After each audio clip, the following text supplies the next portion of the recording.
The lights flickered again, and Belth knew they were running out of time. She pressed her three-fingered hand against the cold metal wall of the command center, feeling the vibrations of another explosion somewhere in the outer ring. Haven's Rest was dying, and there was nothing she could do to stop it. Through the viewport, she could see the Krenth ships circling like scavengers around a wounded animal. 16 of them, their dark hulls reflecting the fires burning across the station's surface. They had been methodical, almost patient. First, they jammed all communications. Then they disabled the defense grid. Now they were peeling the station apart layer by layer, taking everything of value before they finished off the survivors. Belth looked down at her datapad. 3,047 souls remained on Haven's Rest. Most were refugees who had fled here from the conflicts in the outer colonies, hoping for safety. Families with young ones, elderly who could not travel further. The sick and the desperate, all of them had trusted that the Galactic Council would protect them. The Council had lied. "Administrator, the raiders are cutting through Section 7, Rila's voice cracked over the intercom. The young Yalvin engineer had been working without sleep for 6 days, trying to keep the station functional. "We need to evacuate that area now." Belth activated the emergency protocol. Alarms blared through the corridors. She watched the security feeds as people grabbed their children and ran toward the inner core. An elderly Morvan stumbled, and a Yalvin woman half his size lifted him up and carried him. Even now, with death circling them, they helped each other. That made what Belth had to do even harder. "Seal all bulkheads to the inner core," she ordered. Her voice did not shake, even though she wanted to scream. "Divert all remaining power to life support in the central sections. Everything else goes dark." Rila appeared in the doorway, her pale skin even more colorless than usual. "That will buy us maybe 4 hours, 5 if we are lucky." "I know.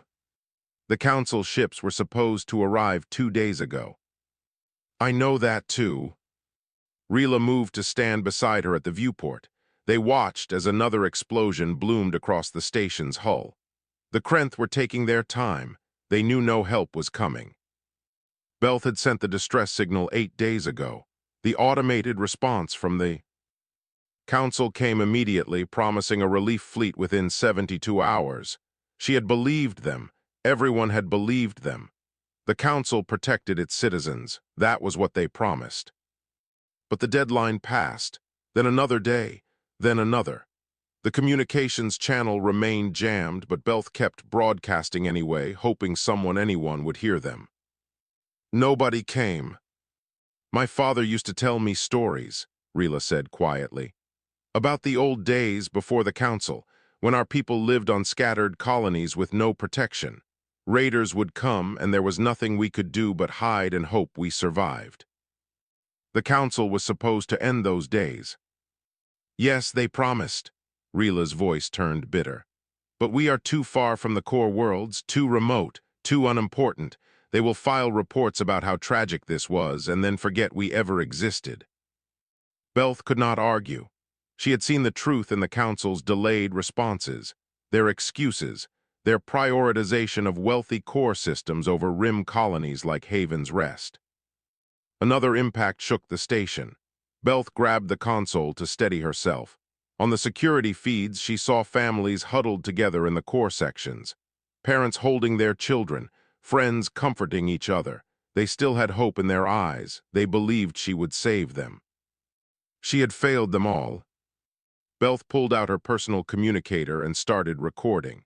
"This is Administrator Belth of Haven's Rest Station. If anyone finds this message, please know that we did not die quietly. We fought.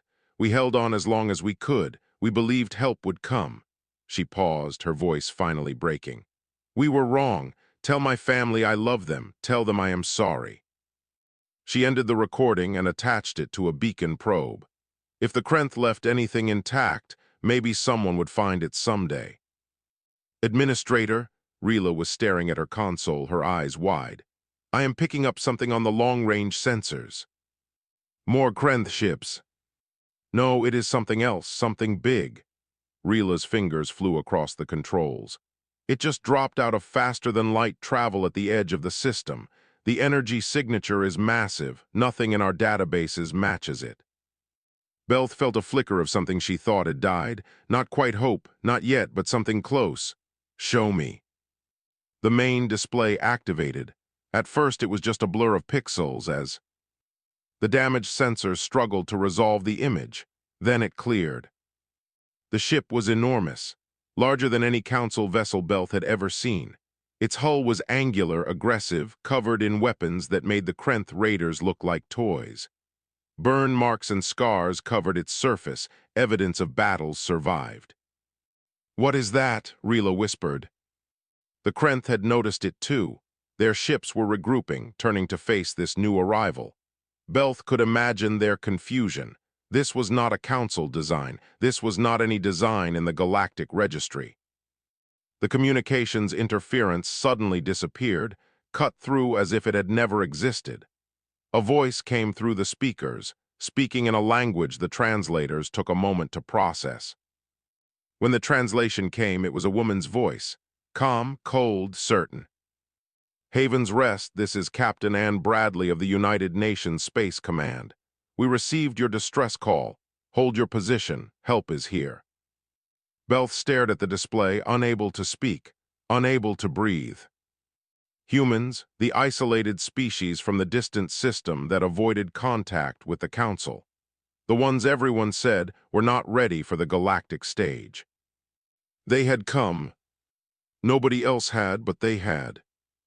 Vrock had raided 43 stations in his career as a Krenth commander. He knew how these situations played. Isolation, jamming, overwhelming force. The prey always surrendered or died.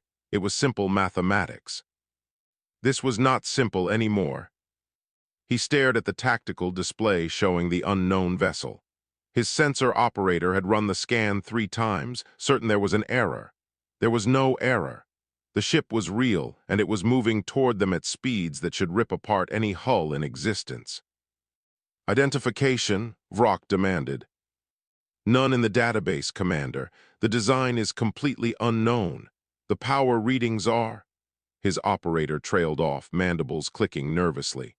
"Commander, if these readings are accurate, that single ship has more firepower than our entire fleet." Vrock's pride would not allow fear.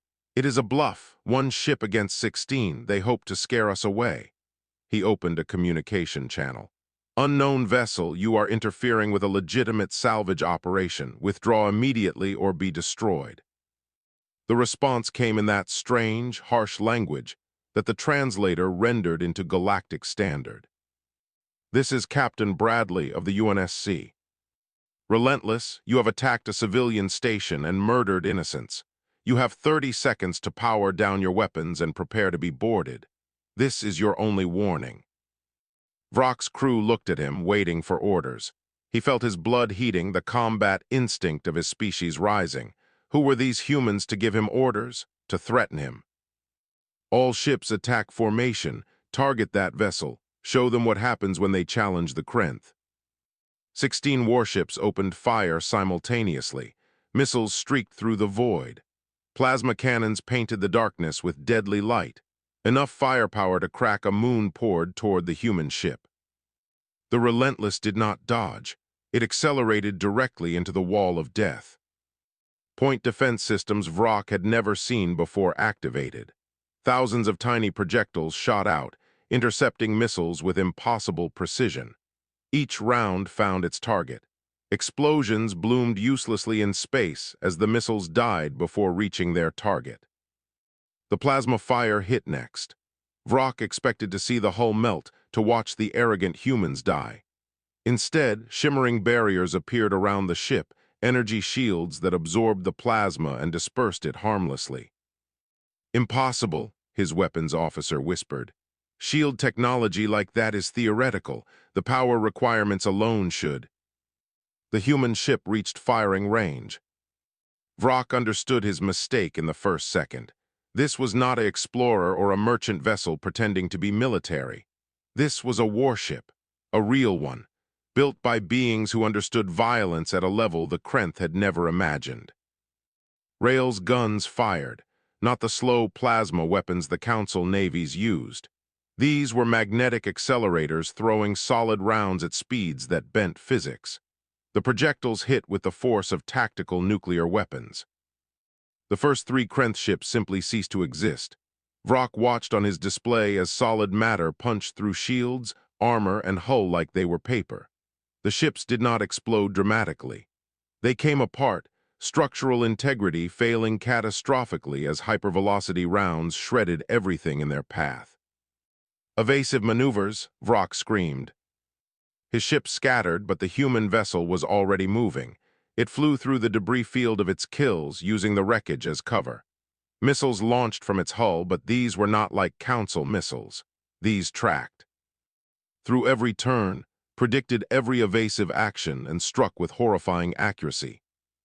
Two more ships gone. The Relentless fired its directed energy weapons. Beams of concentrated light cut through armor plating like a blade through flesh. One of Vrock's ships tried to return fire and was sliced in half, both pieces spinning away into the void. This was not a battle, this was an execution. Vrock had fought Council ships before. They were predictable, bound by regulations and procedures. Their captains hesitated, worried about collateral damage and political consequences. This human captain had no such concerns. She moved with pure efficiency, every shot calculated for maximum lethality. "Jump to faster than light," Vrock ordered. "Retreat." His navigation officer's voice cracked with panic. "The human ship is blocking the escape vectors. They are jamming our jump drives." Clever, ruthless. The humans were not just destroying them.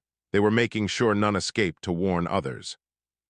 Another ship exploded as a missile swarm overwhelmed its defenses. Then another. The human vessel moved like a predator, positioning itself to catch multiple targets in single attack runs. Vrock's own ship shuddered as railgun rounds struck the shields. Alarms shrieked. His crew abandoned their posts, running for the escape pods. The communication channel crackled. That calm, cold human voice spoke again. "Krenth vessels, this is your final chance. Surrender now and you will be detained. Continue fighting and you will die. Choose." Vrock looked at his tactical display. Of 16 ships, only 7 remained functional. The human ship had not taken a single serious hit. His shields were failing. His weapons were depleted. His crew was already evacuating. He had only one choice left.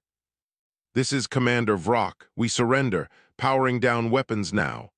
The words tasted like poison, but death tasted worse. "Acknowledged. Remain in position. Any ship that attempts to flee will be destroyed." The battle was over, 4 minutes from first shot to surrender. Vrock had raided stations for 15 years. He had fought Council patrol ships and won. He considered himself a warrior, a survivor. He had never faced humans before. As his ship drifted powerless in space, Vrock watched the human warship position itself between Haven's Rest and the debris field, protecting the station even now, the weapons that had destroyed his fleet so easily were still active, still tracking targets. His communications officer managed one last scan before the systems failed completely. "Commander, there are power fluctuations in the human ship. It looks like they pushed their engines far beyond safe limits to get here quickly." "How did they even know about this place?" Vrock asked to nobody in particular. "Haven's Rest is nowhere. The Council does not even care about it." No one had an answer. Vrock stared at the human warship and realized something terrifying. Somewhere out in the galaxy, there was a species the Council did not know about. A species that had military technology decades ahead of anyone else. A species that apparently crossed the void to protect stations they had no connection to. The humans had arrived, and the galaxy would never be the same. The first shuttle detached from the Relentless while debris still floated past the viewport. Belth watched it approach Haven's Rest, her mind struggling to process what had just happened. Minutes ago, she had been recording her final message. Now she was watching human rescuers arrive. "Should we open the airlocks?" Rila asked. Her voice shook slightly. "Do we have a choice?" Belth replied. "If they wanted us dead, we would be." The shuttle docked with the main airlock. Belth made her way there, moving through corridors filled with refugees who had heard what happened. They pressed against the walls, watching, hoping, afraid. Children clutched their parents. The elderly leaned on younger ones for support. The airlock cycled open, with a hiss of equalizing pressure. Belth had seen soldiers before, council peacekeepers with their polished armor and ceremonial weapons. The humans were nothing like that. They wore armor that looked like it had seen real combat. Scratched, dented, repaired many times. Dark colors designed for stealth, not display. Each human carried weapons that seemed too large, too heavy, yet they moved with easy confidence. Their helmets had reflective visors that hid their faces, making them look almost like machines. The lead human was smaller than the others, but something in the way she moved made it clear she was in charge. She removed her helmet, and Belth saw a human face for the first time. Dark skin, close-cropped hair going gray at the temples, and eyes that had seen too much. A scar ran from her left eyebrow to her jawline. She looked tired but alert. Scanning the corridor with professional efficiency.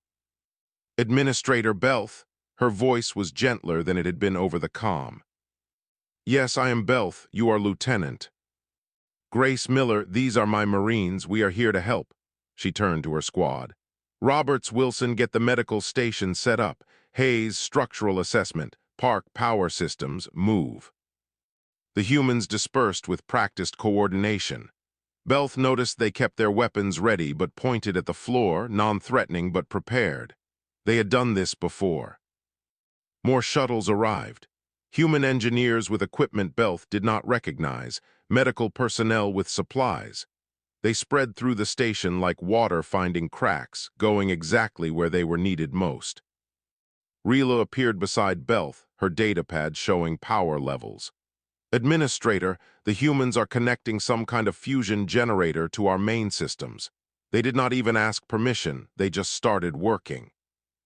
One of the human engineers overheard. He was young, with kind eyes visible through his raised visor. Sorry about that. We figured you needed power more than you needed proper procedures. We can disconnect if you want. He smiled, clearly not meaning it. No, please continue, Belth said quickly. We need everything you can provide. Yes, ma'am. We will have your life support running at full capacity within the hour. Within the hour, the repairs Belth thought would take days. She followed Grace through the station, watching humans work. They moved efficiently but not coldly. A human medic treated a wounded Yalvine child, speaking softly and showing her pictures on his datapad. The girl giggled at something he said. Her parents watched with tears in their eyes. Another human was helping elderly Morvan refugees to the medical area, carrying their belongings when they struggled. He could have ordered them to leave their possessions behind, but he did not. Your people are very kind, Belth said to Grace. Grace's expression did not change. We do our jobs. The council soldiers would have established a perimeter and filed reports. They would not carry luggage for refugees. Then the council soldiers are idiots. Grace stopped at an intersection where one of her Marines was handing out food rations to a group of children. The mission is to help these people. Everything else is secondary. They reached what remained of the command center. Human technicians were already integrating their systems with Haven's rest equipment. One of them looked up as they entered. Lieutenant, we have their communications back online. The Raiders' jamming equipment was pretty basic, and our scans show the station structure is more stable than it looks. With our support beams, this place will hold. Good, keep me updated. Grace turned to Belth. Your distress signal reached one of our listening posts 4 days ago. We were 3 systems away on patrol. Captain Bradley pushed the drives past safety limits to get here. You risked your ship to save us, but we are not human. We have no alliance with Earth. Why would you do this? Grace was quiet for a moment. Because you needed help and we could give it. Is there supposed to be more reason than that? Belth felt her throat tighten. In all her years dealing with the Council, everything had been about trade agreements, political favors, strategic value. The humans had crossed the void, fought a battle, and were now repairing her station, asking nothing in return. "Captain Bradley is coming aboard," Grace said, checking her communicator. "She will want to speak with you." The captain arrived an hour later. She was taller than Grace, with weathered features and eyes that missed nothing. She wore a standard uniform rather than combat armor, but she moved like someone who could fight if needed. "Administrator Belth, I am Anne Bradley. I apologize for the delay in our arrival." "Delay, you saved us. The council abandoned us, but you came." Bradley's jaw tightened. "We monitor this region because the council does not. There are 5 human ships operating in the Outer Rim, responding to situations like this. Haven's Rest is the 17th station we have reached in time. 8 others." She paused. 8 others we arrived too late to help." The weight in her words made Belth understand. The humans were not just patrolling. They were running a private rescue operation, racing against time and distance to save people the council had written off. "How many crew on the Relentless?" Belth asked. 412. "And you risk all of them for strangers." Bradley met her eyes. "We are all strangers until we choose not to be. You needed help," we answered. "That is all the reason we need." Behind her, through the viewport, Belth could see the human warship. Scarred, powerful, ready to fight again if needed, and she realized something that made her hearts pound. The galaxy had been wrong about humans. They were not too primitive, too isolated, too inexperienced for galactic civilization. They might be exactly what the galaxy needed. The main hall still had scorch marks on the walls from where the Krenth had breached it 3 days ago. Belth thought it was fitting. Let everyone see the damage. Let them remember how close they came to death and who had saved them. 3,000 people filled the space, sitting on the floor, standing against walls, holding children in their arms. Every species represented in the Outer Rim colonies was here. Yalvin, Morven, Helkith, even a few Grenvik who usually avoided other species, all of them silent, waiting. Captain Bradley stood on the raised platform that Belth used for station announcements. The human looked small compared to many of the species present, but nobody doubted her authority. Grace and her Marines stood at attention behind her, their armor still showing carbon scoring from the battle. Rila stood beside Belth, whispering translations for those whose implants had been damaged in the attack. The human captain had insisted on speaking to everyone at once rather than just addressing Belth in private. "My name is Anne Bradley," she began. Her voice was steady, carrying across the hall. "I command the warship Relentless, part of the United Nations Space Command. I know many of you have questions. I will answer them honestly." An elderly Morvan raised one of his 6 arms. Bradley nodded to him. "Why did you come? Earth is not part of the Galactic Council. You have no treaties, no obligations to us." "You are correct. We have no formal obligations." Bradley paused. 3 years ago, Earth detected Council communications and learned we were not alone in the universe. We chose to observe before making contact. We wanted to understand the political situation, the power structures, the threats. A Helkith female spoke up, her translator making her clicking sounds into words. "You spied on us." "Yes, we established monitoring stations throughout this region of space. Long-range sensors, communication intercepts, observation posts. We watched and we learned." Bradley's expression did not change. 8 months ago, we started detecting distress signals from remote stations, colonies under attack, pirates, raiders, sometimes worse. These signals were being sent to the Council. "The Council responds to all distress calls," someone shouted from the back. "That is their purpose." Bradley's face hardened. "The Council responds to calls from wealthy core systems, from stations with political influence, from places that matter to the Senate. But stations like Haven's Rest, colonies on the rim with no strategic value, your calls are logged, your cases are filed, and you are forgotten while raiders pick you apart." Silence fell across the hall. Nobody argued because everyone knew it was true. "We could not stand by and watch people die when we had the ability to help," Bradley continued. "So Earth made a decision. We deployed 5 warships to patrol the outer rim, the Relentless, the Defiant, the Valiant, the Resolute, and the Vigilant. Our mission is simple: respond to distress calls the Council ignores. Rila's voice shook as she translated. Belth saw the impact of Bradley's words rippling through the crowd, hope and disbelief mixing together. A young Yalvin engineer stood up. He had lost his family in a raider attack 2 years ago. How many have you saved? Haven's Rest is the 17th station we reached in time. 8 others. Bradley's voice went quiet. 8 others were already lost when we arrived. We were too far away, too slow. We found only bodies and wreckage. The weight of those failures showed on her face. This was not political theater. This human felt the deaths of people she had never met, species she had no connection to. A Grenvik scholar spoke up. You said you have 5 warships. The Council has hundreds. Why do you succeed where they fail? Grace stepped forward, her scarred face grim. Because we move fast and we fight hard. Because we do not wait for Senate approval or debate strategic value. A distress call comes in, we go. No forms, no committees, no politics, just action. And because we were made for war, Bradley added quietly. Earth is not a peaceful world. We have spent thousands of years fighting each other. We have perfected the art of violence. She paused.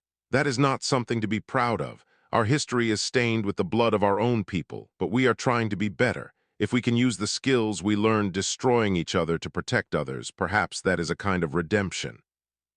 An elderly Yalvin woman stood slowly, leaning on her walking stick. What do you want in return? Territory. Resources, political power. Bradley shook her head. Nothing, we want nothing from you. Nothing, disbelief colored the old woman's voice. No species gives without taking. We want you to live, Bradley said simply. We want your children to grow up, we want your stations to thrive, that is all. She looked across the crowd. Earth is not perfect, we have made countless mistakes, we will make more, but we believe that if you have the power to help someone, you have the responsibility to do so. The Council has forgotten that, we will not. Belth found herself standing, her voice carrying across the hall.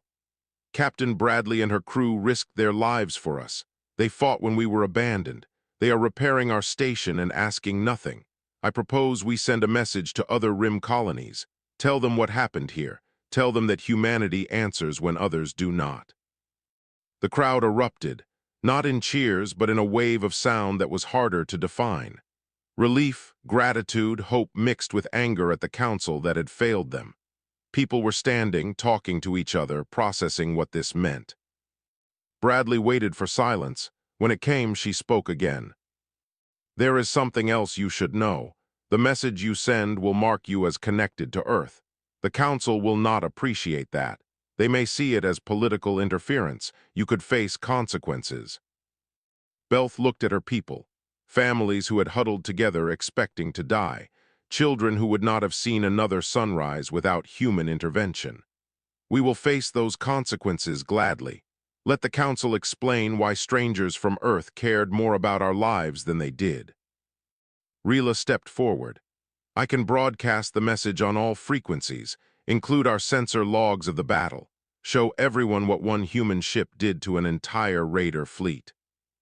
Bradley nodded slowly. If you are certain, this will change things. Once the galaxy knows humans are active here, we cannot go back to observation. Good, Belth said firmly. The galaxy needs to know. People need to know that someone will come when they call for help. The captain looked at Grace, who nodded. Some unspoken communication passed between them. Very well, we will help you compose the message. Bradley's expression shifted, becoming something almost like a smile. Let the Council explain this to their Senate. Rila worked through the night, crafting the message with help from human communication specialists. The sensor logs were damning. 4 minutes of combat showing exactly how outmatched the Krenth raiders had been. 16 ships reduced to debris and prisoners by a single human warship. But it was not just the combat footage. Rila included everything. The 6 days of terror as Haven's Rest died slowly.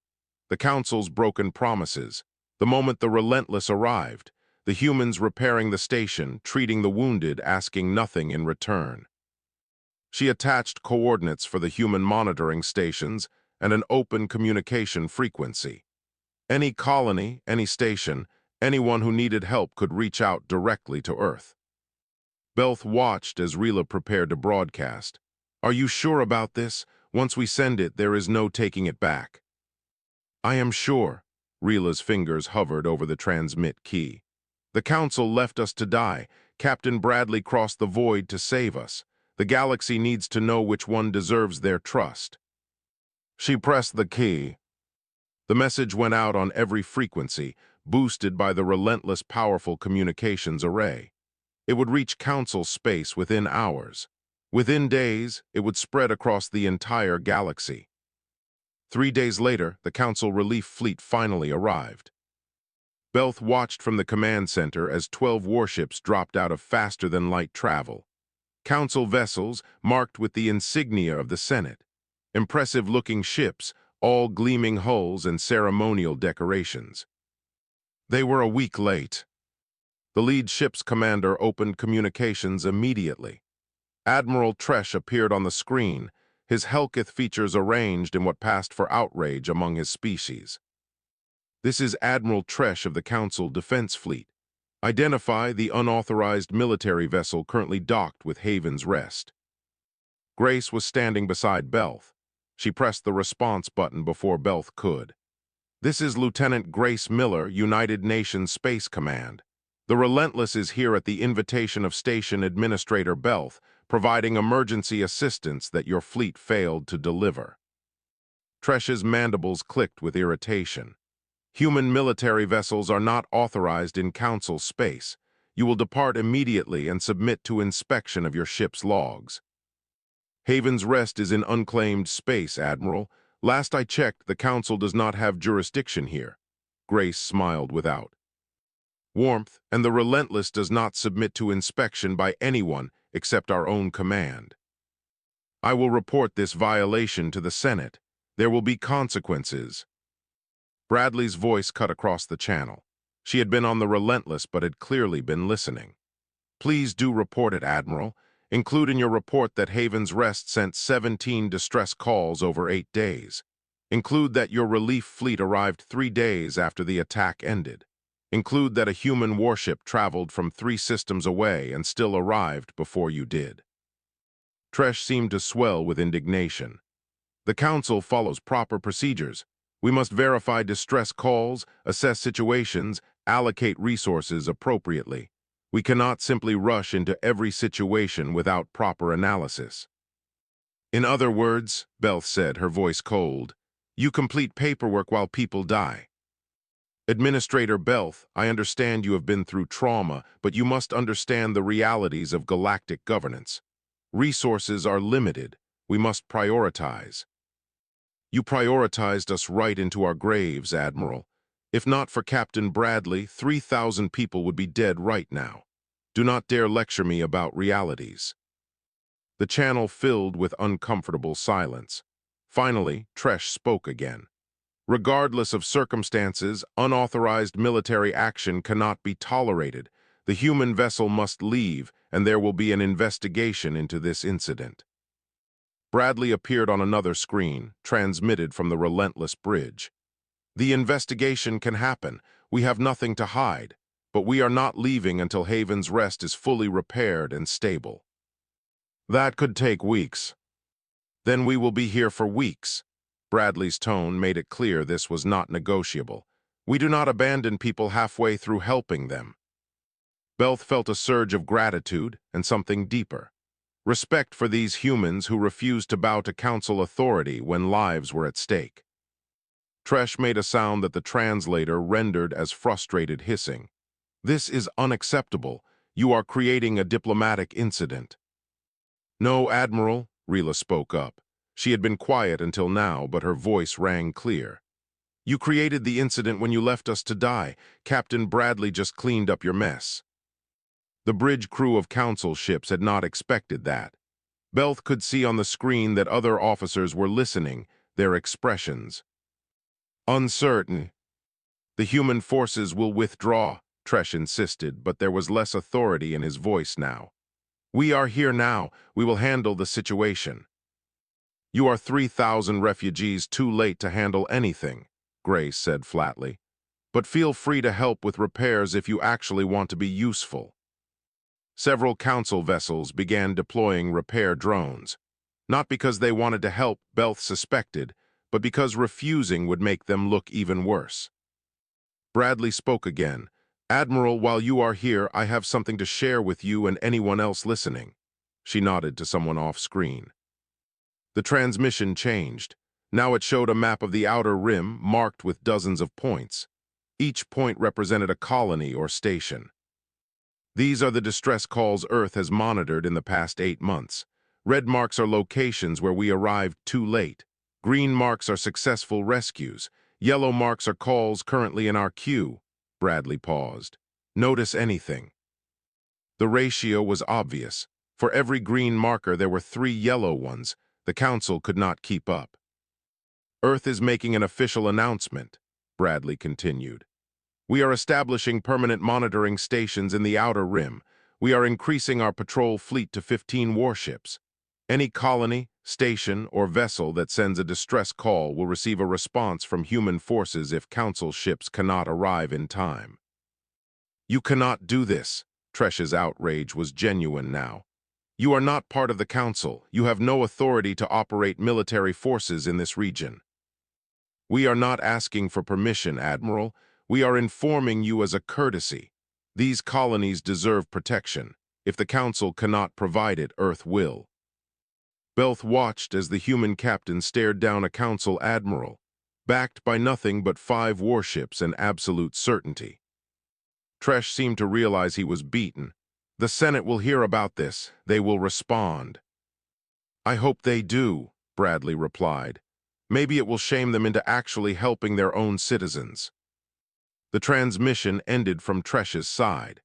Belth suspected he was already composing angry reports to send back to the core worlds. Rila laughed quietly. "Did we just witness the start of a galactic incident?" "Probably," Grace admitted. "But it needed to happen. The Council has been failing the Rim colonies for too long." Belth looked at the humans who had saved her people. "What happens now?" Bradley's image on the screen shifted to face her directly. "Now we finish repairing your station. Then we continue our patrol. And we wait to see how the galaxy responds when they realize humanity is not asking for a seat at their table. We are building our own." 2 weeks passed before Haven's Rest was fully operational again. The human engineers worked alongside station crew, teaching as they repaired. Rila learned more about power systems in those 14 days than she had in 4 years of formal education. The Council fleet remained in orbit, observing but not interfering. Admiral Tresh filed his reports and waited for instructions from the Senate. Those instructions never came, or if they did, they told him to do nothing. The Council had no idea how to handle humans who refused to follow their rules.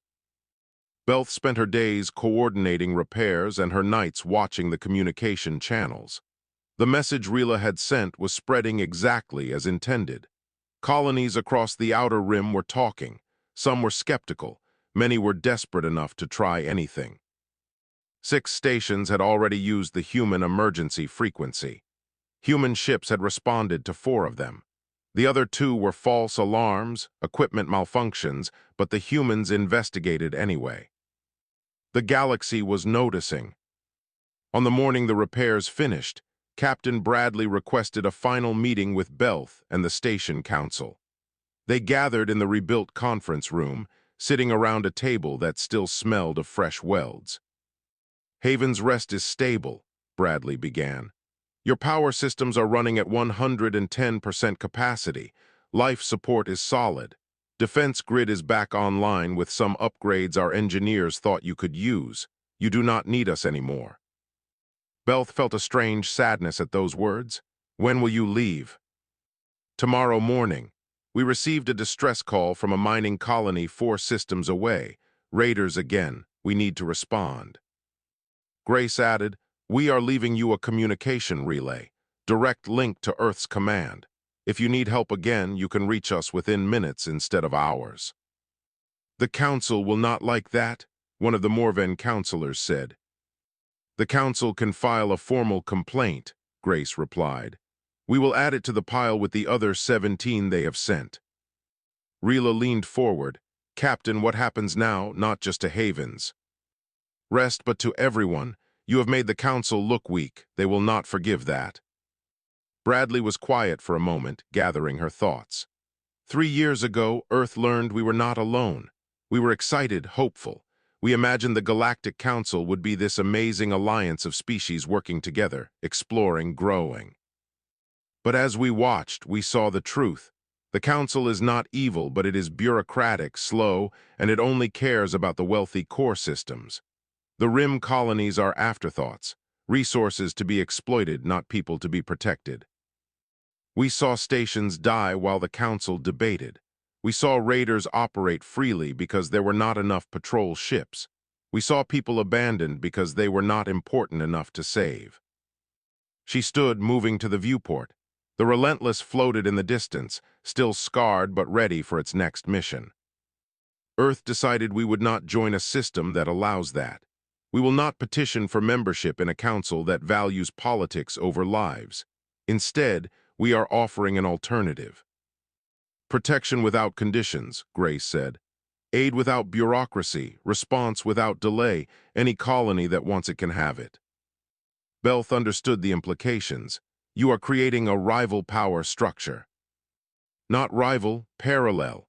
Bradley turned back to face them.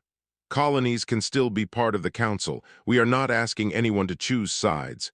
We are just saying that if the Council cannot or will not help you, Earth will." "The Council will see that as a threat," the Morven counselor warned.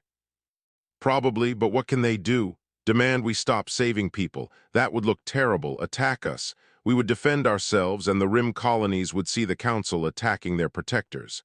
Bradley smiled grimly. "They are trapped by their own political games. We are not." Rila pulled up a display showing the communication traffic.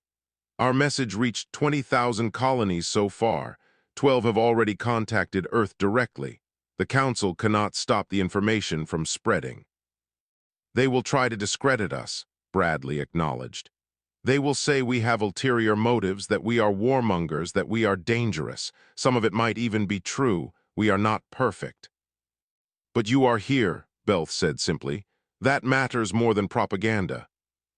The meeting continued for another hour, discussing practical matters, the defense, upgrades the humans had installed, training for station security, emergency protocols. Finally, Bradley stood to leave. Belth walked with her to the airlock where the shuttle waited. Human Marines were already loading their equipment, preparing to return to the Relentless.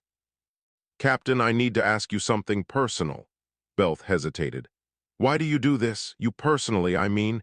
This is not just about following orders. I can see it in your eyes. This matters to you." Bradley was silent for a long moment. When she spoke, her voice was softer than Belth had ever heard it.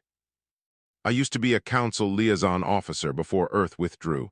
I was on a station called Meridian Point when raiders attacked. I called for help, followed every protocol, sent every code." She stared at nothing, remembering. "The Council fleet was 3 hours away. They said they would come. But then a senator decided the fleet was needed elsewhere for some political show of force. The rescue was delayed. By the time help arrived, Meridian Point was gone. 15,000 people dead. I survived because I was on a shuttle when the station was breached. I watched everyone die from orbit, unable to help." Belth felt her heart breaking for this human warrior. "So I came home to Earth and volunteered for this mission. When I hear a distress call, I see those faces. When we arrive too late, I see Meridian Point burning. Every person we save is one less ghost to carry." Bradley met Belth's eyes. "That is why I do this. That is why all of us do this, because we know what it means to be abandoned." Belth embraced her, a gesture of deep respect among her people. Bradley returned it awkwardly, clearly not used to such displays. "The galaxy is lucky to have you," Belth said. "The galaxy does not know what to make of us yet, but they will learn." Bradley pulled back. Take care of your people, Administrator. We will be listening if you need us. She boarded the shuttle, and Belth watched it return to the Relentless. An hour later, the human warship jumped to faster-than-light travel, racing toward its next crisis. Belth returned to the command center where her staff was monitoring the communication channels. The message about Haven's Rest was still spreading, growing, inspiring. Rila looked up from her console. Administrator, we are receiving thank you messages from 17 other stations. They heard what happened here. They know. Humans will respond when they call. Good. Belth pulled up the star chart, marking the position where the Relentless had jumped. Somewhere out there, people needed help, and somewhere out there, humanity was coming. The Council had ruled the galaxy for centuries. They had written the laws, controlled the politics, decided who mattered and who did not. But they had forgotten the most basic rule: protect those who cannot protect themselves. Humanity had not forgotten, and now the galaxy would have to deal with a species that refused to let innocents die while bureaucrats debated. Belth updated the station registry, adding a new category to their databases. Under Allies, she entered a single word: humanity. Tomorrow would bring new challenges. The Council would push back. There would be investigations, accusations, possibly even conflicts. But tonight, 3,000 people slept safely, because humans had come howling from the void when no one else would. That was worth whatever came next.